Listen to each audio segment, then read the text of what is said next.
It's no longer about the revolution. Now it's about the state. We are gotten to the point where the transition is beginning. We have to think as state builders now. We have to think as statesmen, not as gun-toting revolutionaries. The rebels did the job. Now they expect us to provide a guidance and a vision for the future that can allow this fragmented entity that's Syria to become whole again.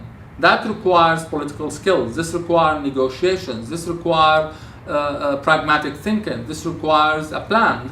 We cannot keep fooling ourselves and say that we can produce this vision on our own. A vision for a country, in order for it to be legitimate, has to include a dialogue between all constituent members of that country, between all the communities, between all the regions. And it cannot take place behind closed doors. This kind of a dialogue about the future of a country and a vision of a people has to be done publicly, because the people are part of it. We need them to legitimate the final vision when it comes and it's put forth. So we really cannot shy away from the word political solution. It's not an either or, either military struggle to the end or a political solution. It's both.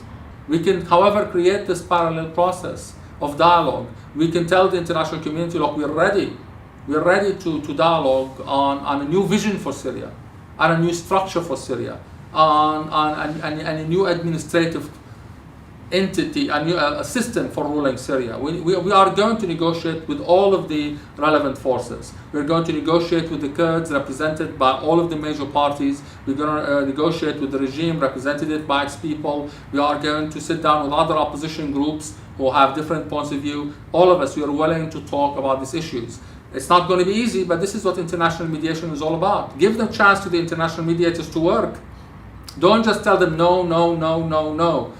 At one point in the beginning, no was right, because it was not, the international community wanted to negotiate at a time when the regime would have given very little, because facts on the ground were such, they didn't need to give as much. But now our position is far stronger, and as I said, we have actually toppled the regime.